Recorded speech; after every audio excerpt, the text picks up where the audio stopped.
Hey guys, today I'm going to be starting on my PI head swap on my 1996 Ford Mustang GT. It's got the 4.62 valve in it. I have been gathering the parts needed to do the PI head swap for several months now. I have all the parts I need now. So we're going to be doing that. I'll take you guys through the process. I know there's not very many videos on the swap, but I'm gonna take you guys along with me and do it. The heads are over at my mom's house right now, so I'm about to head over there and pick those up. I got those bottom used.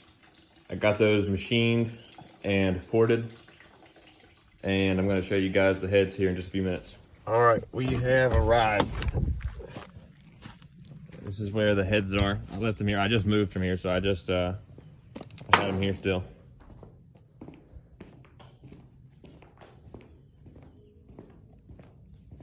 But here they are.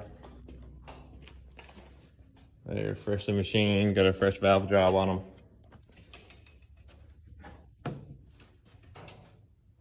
That's both of them there. I actually have a second set down there. They came off of a 5.4, but it's the same heads. But we're gonna get these, bring them back to my house and start taking this thing apart and hopefully get these installed before the end of the weekend. I'll see y'all then. All right guys, back at my house. Got the heads over here. I'm just draining the coolant out of it right now. I already got the strut tower brace off of it. But basically I'm gonna need to remove the intake manifold, the valve covers, the front timing cover, and unbolt the exhaust is the simple version of it. But to do that, I'm gonna be removing the surge tank, this little plastic shield, all the wiring and crap you see going around the intake manifold will come off. Alternator has to come off. Crank pulley has to come off. I have to unbolt the power steering pump. And like I said, that's the gist of it. But I will come back in and video at different points, just showing you guys the simple version of the process. And yeah, I'll be back videoing here in a few minutes. All right guys, I'm back. Made some progress. Here are some of the parts I've removed so far. Here is the engine bay. I got a bunch of wires, harnesses, and cables running everywhere, looking kind of messy. But basically, what I've got to do now is pull the valve covers off, get the front cover off, and remove the exhaust, or unbolt the exhaust flanges. And the heads should unbolt and come right out. There might be a couple, ground straps or different things like that hooked up to it here and there, but besides that, that's about all I've got left to do. It's really not a bad job. It's one of the easier head jobs you can do. Pretty simple. The only special tools I think you'll need are gonna be a puller for the crank, and it makes it easier if you take off the pulley for the power steering pump, which you'll need a tool for, but you don't have to pull it off. It just makes it a lot easier. But I can show you the difference between the heads now. And we have this exposed. Here is the intake port on the NPI head. That outline you see around it is a PI gasket, so that shows you the size difference. But there's that. Then you can walk over here. Here are the PI heads, which is a big difference. Big flowing difference. It's gonna flow a lot more air. It's gonna give me a better compression ratio. I'll explain that a little bit later.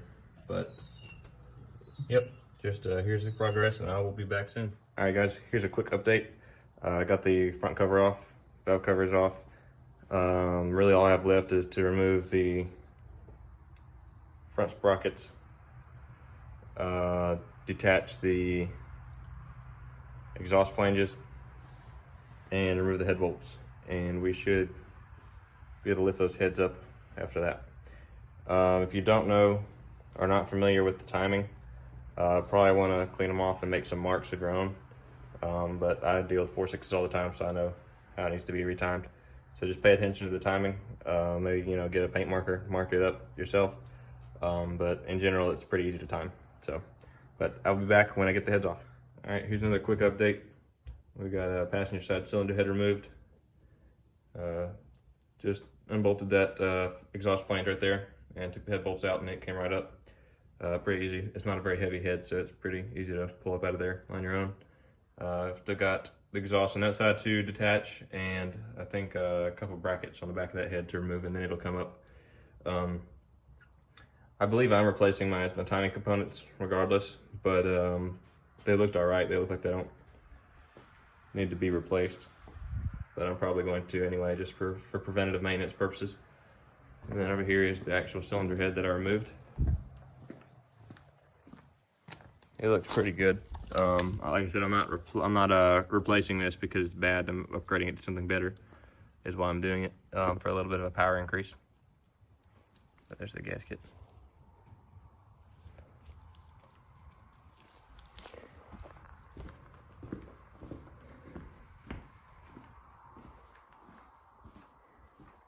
And I've already replaced the intake manifold with a PI one several months ago. But what you need, if you're going to be doing the PI intake manifold as well, which you'll need to if you're doing heads, this right here needs to be replaced with one from a vehicle with a PI engine. So just 99 and up Mustangs, you can order one off Rock Auto for it. They'll have it. And then there's this nipple here that goes in behind where the water pump is. You just take your water pump off, and you can hit it from this side and hit that nipple out, and then you can install a new one for this design right here, is what you need to do, because they're two different designs. So that's what you need to do for the intake manifold. If you are replacing heads, that's all you have to do for the intake manifold part of it. And obviously just PI gaskets for the intake, because they're different. But I will get back to you guys when I have a little bit more progress. All right, here's another update. Got both heads off. That side looks about the same as the other one. That head's over there. Looks about the same as the other one. Piece of advice I can give you: make sure that you get your dipstick tube detached and out of the way before you start trying to pull that head off. I forgot to mention that previously. But that is probably going to be the end of part one. I'll probably do 2 parts. Like I said, this is not supposed to be a super in-depth tutorial on doing this, just taking you guys along for the trip of doing the PI swap on it. I know there's not a ton of videos on it. But yeah, I will be back with part 2, which will just be short clips of reassembling it. And then afterwards, we'll do some tests and see just how much performance we gained. But I'll see you guys later. Thanks for watching.